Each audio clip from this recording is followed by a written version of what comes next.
Bueno, yo nací en La Paz el 27 de junio de 1952 y comencé a estudiar en La Salle en 1957. Yo no tenía 6 años, tenía 5 años y medio, pero mi tío Julio, que era abogado y era juez agrario en esa época de la Reforma, parece que los convenció a los curas que me admitan a pesar de que no había cumplido 6 años, así que yo era en verdad uno de los menores del curso, pero no acabé ahí en La Salle, acabé en el Don Bosco el año 69, la primera promoción, en 1969.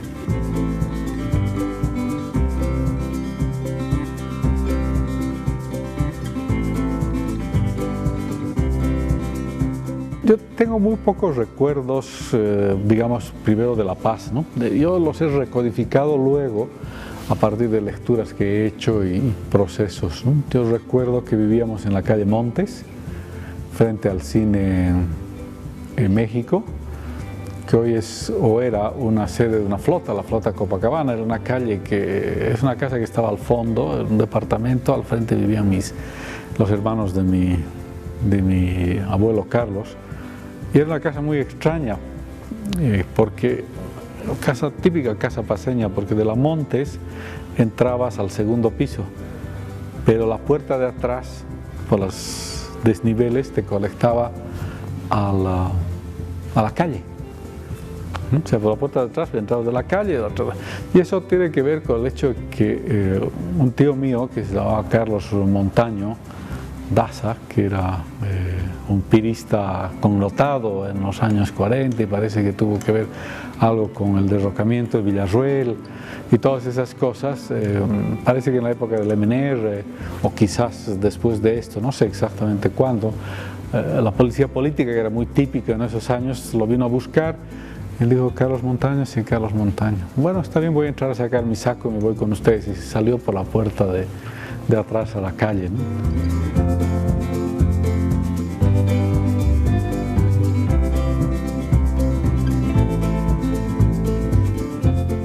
La Salle era un colegio muy disciplinado, muy autoritario, muy de curas requetés, ¿no?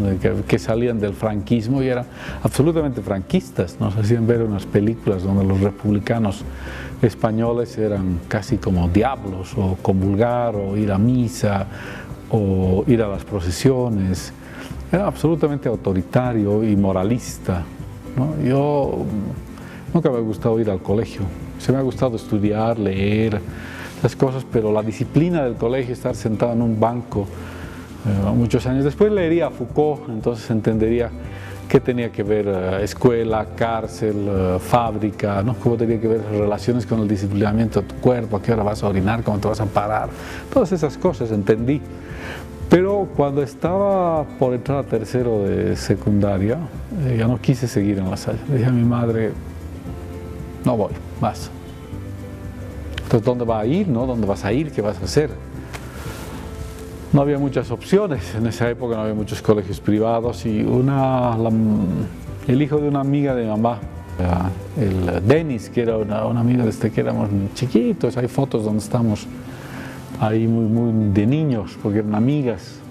Él dijo: ¿por qué no viene al Don Bosco? Y él se encargó de hablar con los curas y me aceptaron, porque el colegio se estaba construyendo físicamente y además educativamente. Y ahí había una diferencia singular, muy importante, porque los curas del Don Bosco eran curas más abiertos, menos disciplinarios que los curas, ¿no? Estaba Alejandro Gómez, que era un tipo muy interesante, un cura mexicano que te hablaba que el sexo, que la literatura, que el mundo, ¿no? Ese tipo interesante. El Esteban Bertoluso, que estudiaba, el profesor de filosofía, que te daba filosofía griega. Y estaba un personaje muy singular, que a mí me enseñó sin querer o queriendo muchas cosas, que era el padre Eduardo Fogarty, que después sería un activista de los derechos humanos. Él era católico irlandés y como buen católico irlandés odiaba a los ingleses.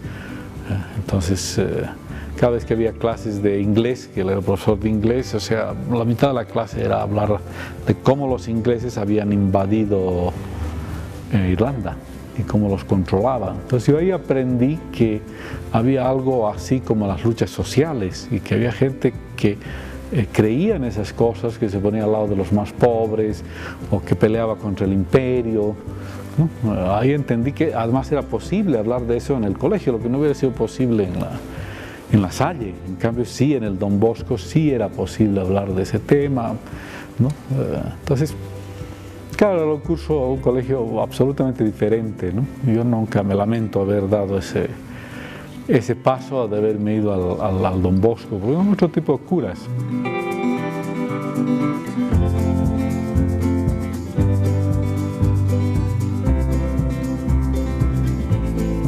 Ni La Salle ni el San Agustín, así es, pero el San Agustín tampoco era una opción para mí, porque el San Agustín era matemáticas y física, y a mí esas cosas no me gustaban.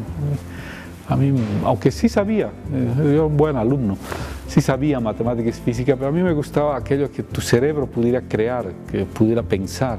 Entonces matemáticas era 2 más 2, 4 más, y ahí se acababa. O quizás podías innovar algo, pero a mí me gustaba aquello donde nada estaba escrito, nada estaba definido y podías redefinir las cosas, ¿no? Entonces eso me llevaba a este colegio, bueno, casi de casualidad, no me lamento. Y ahí terminé. El 69 fuimos la primera de las promociones del Don Bosco y claro, eso tenía alguna ventaja. Yo leía mucho, ¿no? O sea, claro, era un gran lector de Pato Donald. Solo muchos años después, leyendo a Matelart, me di cuenta qué significaba para leer el Pato Donald, ¿no? Pero en esa época me gustaba absolutamente, ¿no? Viajaban, iban a un mundo, a otro. Me gustaba mucho Salgari, Emilio Salgari, ¿no? Porque contaba, narraba.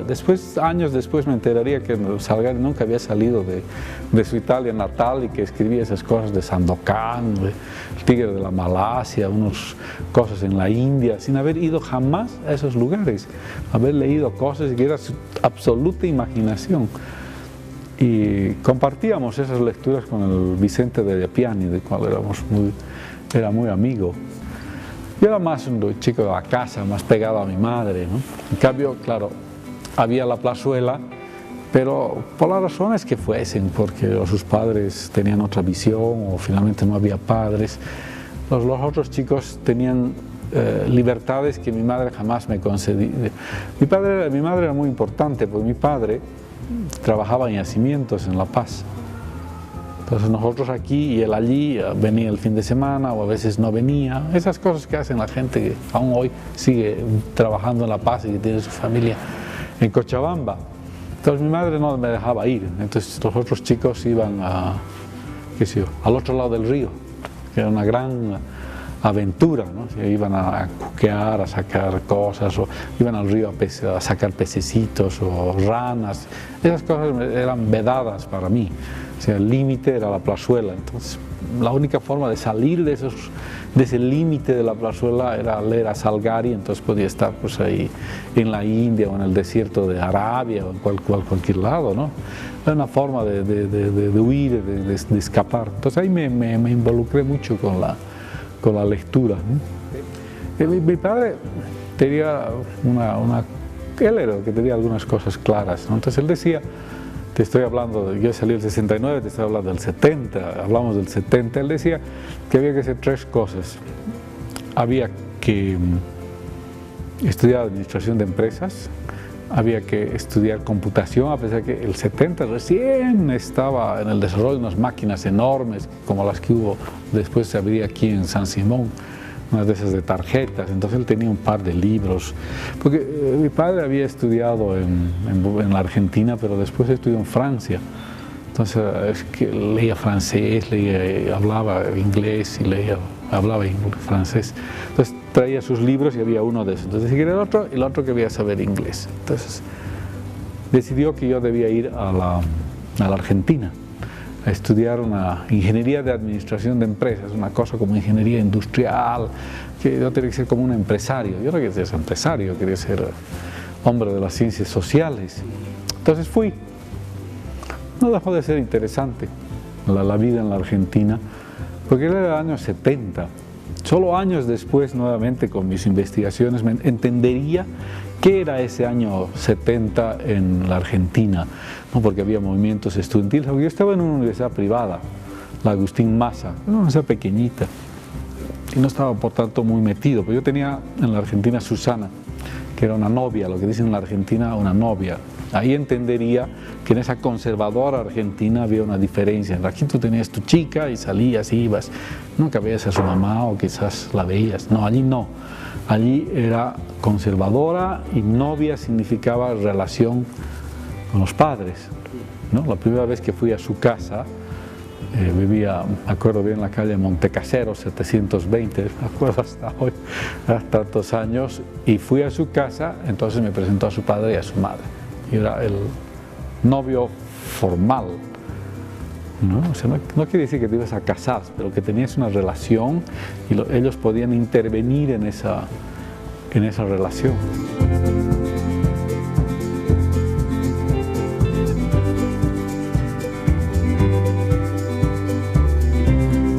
Pero cuando yo volvía de la Argentina hacia Bolivia, ya con la decisión de no volver a la Argentina, fui a buscarlo a Medardo Nadial, Toby, que murió hace muy poco, lamentablemente, que era un buen amigo, porque él era del San Agustín, era un buen amigo. Entonces quedamos en que yo iba a volver a su casa, ¿no? O sea, que él vivía en el centro, la casa que después lo atraparían en el golpe del 73 y se llevarían a Soto, ¿no? A Ignacio Soto, y matarían, porque Ignacio Soto era primo hermano del Toby Navia, Ignacio Soto Quiroga. Y, bueno, uno piensa y dice, pero ¿qué hubiera pasado si hubiera llegado a esa casa, ¿no? Pero no llegué y no fui a Chile y me inscribí en la Católica, en La Paz, porque ese año 71, la Católica había abolido el examen de ingreso. Entonces me pude inscribir rápidamente, ya que fracasó el asunto chileno. Me inscribí en Economía. Y claro, ahí estuve todo el... Y ahí ya me involucré mucho con la izquierda, ¿no? Yo no entendía muy bien qué estaba pasando, ¿no? Cuáles eran los horizontes. Yo pertenecía a un extraño grupo que decía que la Católica era como un privilegio, y entonces había que anular la Católica y cerrarla, ¿no? Ahí estaban el Mamer Pérez, que después era un trotskista, el Oscar Quiroga, el Gunnar Santa Cruz, estaba de algún modo Juan Pablo Bacher, que después era un dirigente de los trotskistas. Había varios, Carlos Cardona, que fue también dirigente de los trotskistas posadistas.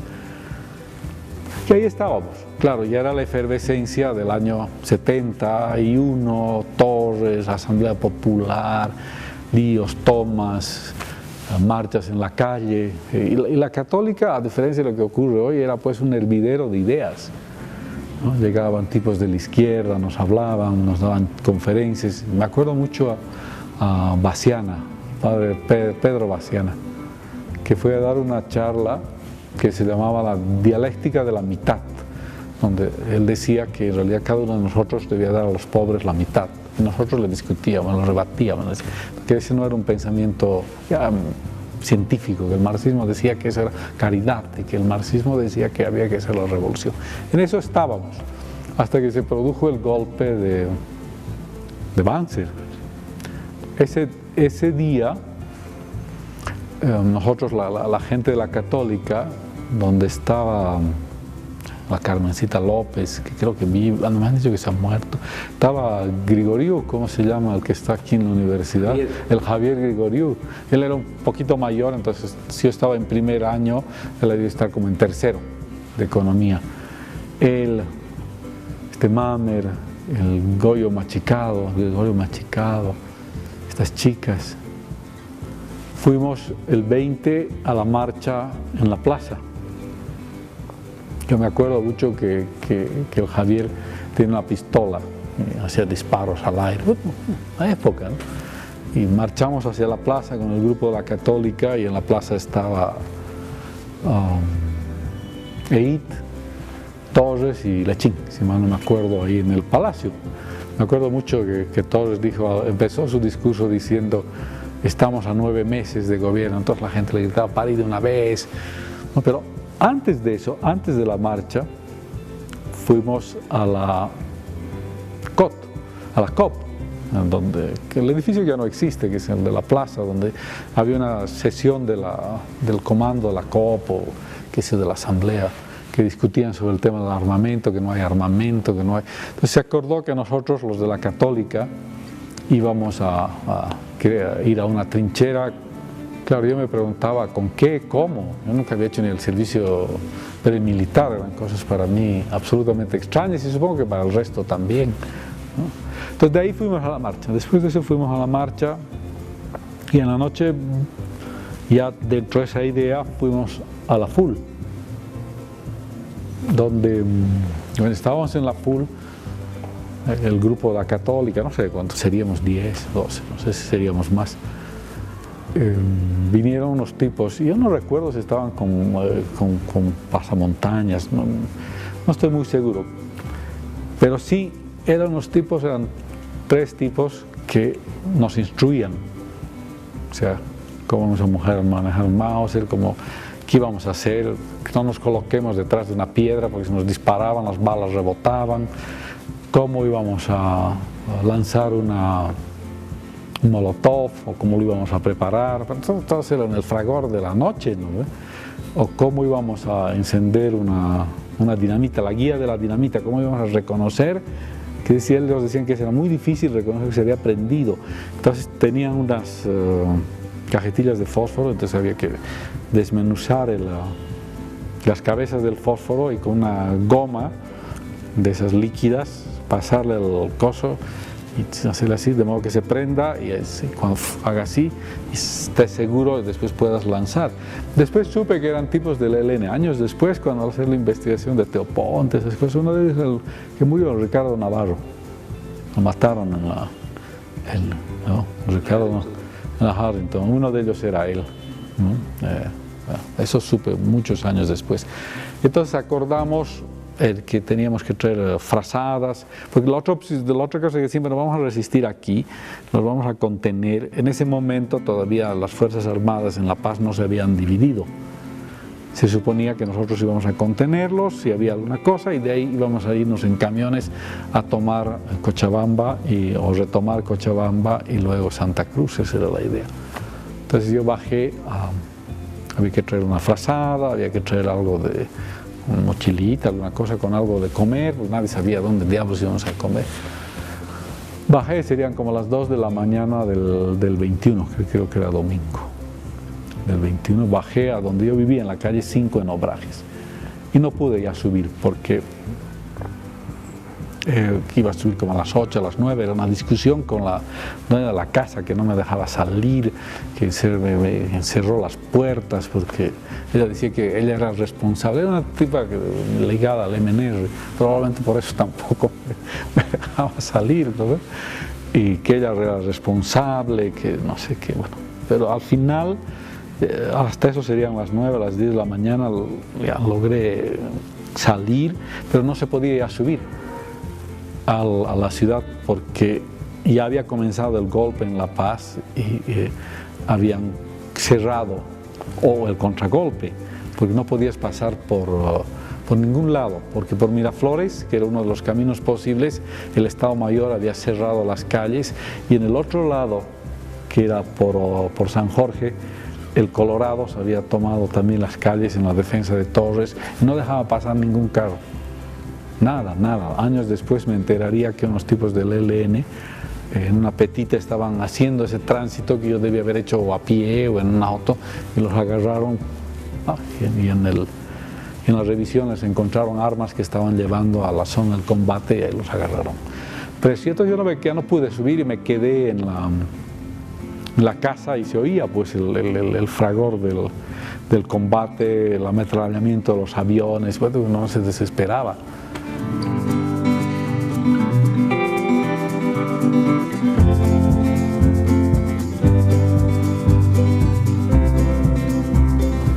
Y me dijo que Gunnar, que era otro amigo que teníamos, no había vuelto. ¿Dónde diablos estaba?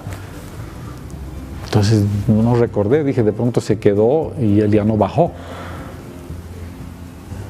Y el lunes tempranito fuimos a buscarlo. Entonces en las casas de los amigos no había. Al anfiteatro del hospital, ¿no? Uno detrás de otro, los cadáveres, ¿no? Claro, te podías dar cuenta más o menos, él era bajito, podías dar cuenta, pero igual había que mirar, heridos. Fue terrible, ¿no? Todos los muertos, todas las cosas. Y ahí se acabó la católica. Entonces vino el golpe y me vine aquí. Después volví a la católica y cuando volví el año 73 me involucré ya con los trotskistas posadistas, ¿no? No recuerdo muy bien, pero ahí había una chica, no vale la pena decir su nombre, que había estudiado en la Argentina, una familia de Prosapia, cochabambina. Su hermana era una chica también muy linda, había sido reina del carnaval. Yo me acuerdo muy bien de esos días, ¿no? Y esas son las cosas extrañas, ¿no? Porque la que es mi mujer, la María Lourdes, también fue candidata al carnaval. Y entonces ese día de la elección, que creo que fue el año 74, en febrero, nosotros en la casa de esta chica, mientras su hermana estaba de candidata de reina del carnaval, y después nosotros estábamos absolutamente concentrados en nuestros planes conspirativos de lectura. Me acuerdo que su casa era de 2 pisos, entonces de un lado al otro bajaban que su corona, porque iba a ir a concursar, que su peinado no estaba bien, que no lo habían maquillado bien, que su vestido no estaba, y nosotros, yo, su hermana, el Oscar Quiroga, el Gunnar, el Hugo Blanco, creo que también estábamos ahí leyendo nuestros textos de marxismo, de Politzer, una escena así, ¿no? Pero muy de la época, ¿no? Muy de la época. Y a través de esta chica, ella los había conocido en Argentina. Ella había ido a estudiar a Argentina y ahí se vinculó con los posadistas.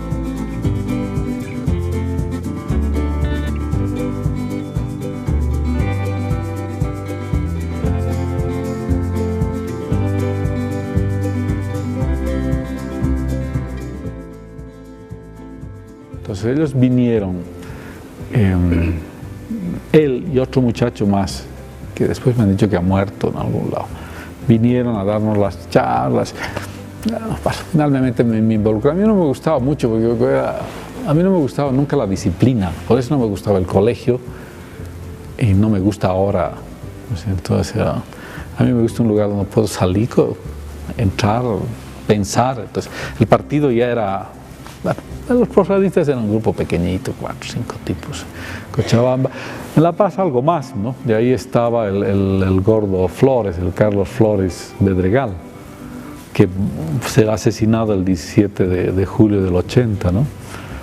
Carlos era un tipo muy lindo, o sea, un tipo muy fraterno, era un tipo muy rico, una familia rica, paseña. Y él y sus hermanas me colocaron esto y pusieron toda su plata para comprar esténciles, máquinas, un carro. Y fue el gordo Flores era amigo de mi cuñado, del Ciro Basabala, compañero de curso en el colegio de los jesuitas, el San Calixto de La Paz, y amigo de la María Lourdes. Y él fue el que me presentó a la María Lourdes. Claro, mi vida era una y la de ella era otra, ¿no? Por eso te digo, aquel día del 74, mientras ella estaba allí, para el concurso, el carnaval, todas esas cosas, nosotros estábamos en la conspiración a ver qué podíamos hacer para derrocar a Banzer. Pero, claro, en ese año 74 yo ya estaba en la Universidad de San Simón. O sea, yo dejé la católica, no sé por qué, a mí no me gustaba vivir en otro lado, me sentía seguro aquí viviendo en mi casa, ¿no? Mientras unos quieren irse, yo no quería irme, yo quería quedarme en mi casa. No sé, los psicólogos dirán que era la protección de mi mamá, ¿no? Siempre me era más cómodo ahí. Y yo ya como me involucré con los posadistas, pero antes de involucrarme con los posadistas, mentira, ya estaba con ellos. Yo estudiaba economía en San Simón, que es lo que había comenzado a estudiar en la Católica en La Paz, y estudiaba filosofía en la Católica de aquí. Y el año 74 fue cuando, claro, era un ambiente, cuando yo llegué a San Simón no conocía mucha gente, estaba el Gato Maldonado, me acuerdo, era uno de los pocos que conocía, era el que más conocía. Después me enteraría que el Gato había estudiado seminarista, para ser seminarista, y que hubo unos líos el año 70 creo, y los votaron a los curas que estaban aquí, y él dejó el seminario, en fin. Era un tipo de izquierda, pero él estaba en un curso más abajo que yo. Pero era un ambiente así de desconfianza en la universidad, ¿no? O sea, había un cierto control, no sabías con quién estabas, y ellos no sabían respecto de mí, que total, ellos se conocían de años, 2 o 3 años atrás, o de colegios. Yo terminé en un curso mayor, el curso de Pepe Aramayo.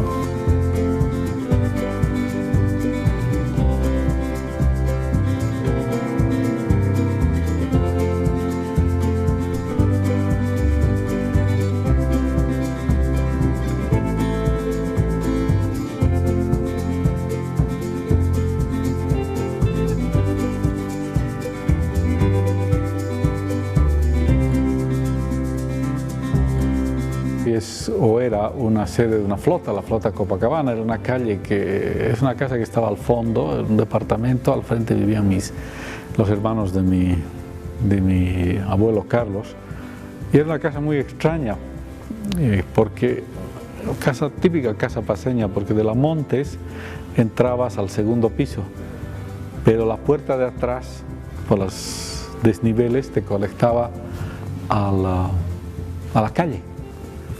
O sea, por la puerta de atrás entraba de la calle, y eso tiene que ver con el hecho de que un tío mío que se llamaba Carlos Montaño Daza, que era un pirista connotado en los años 40, y parece que tuvo que ver algo con el derrocamiento de Villarroel y todas esas.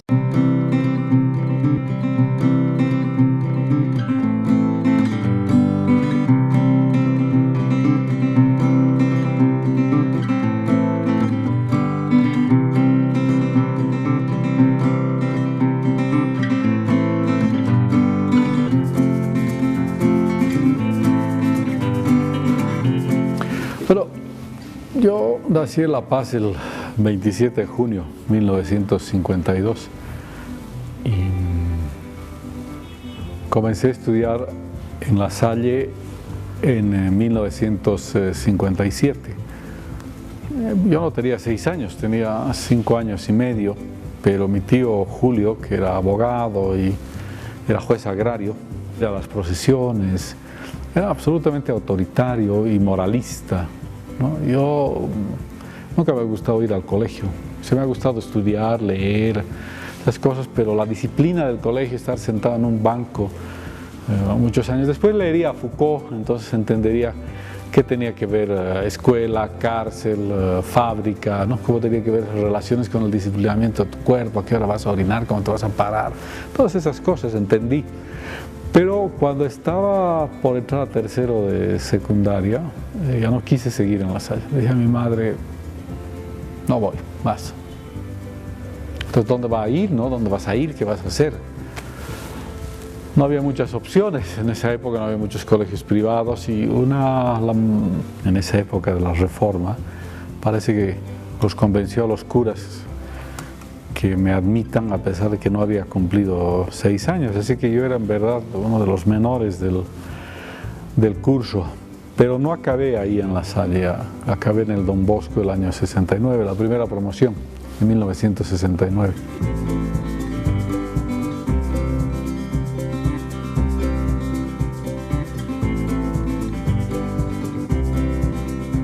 Yo tengo muy pocos recuerdos, digamos, primero de La Paz, ¿no? Yo los he recodificado luego a partir de lecturas que he hecho y procesos, ¿no? Yo recuerdo que vivíamos en la calle Montes, frente al cine en México, que hoy cosas, parece que en la época del MNR o quizás después de esto, no sé exactamente cuándo, la policía política, que era muy típica en esos años, lo vino a buscar. Él dijo, Carlos Montaño, sí, Carlos Montaño. Bueno, está bien, voy a entrar a sacar mi saco y me voy con ustedes. Y salió por la puerta de atrás a la calle, ¿no?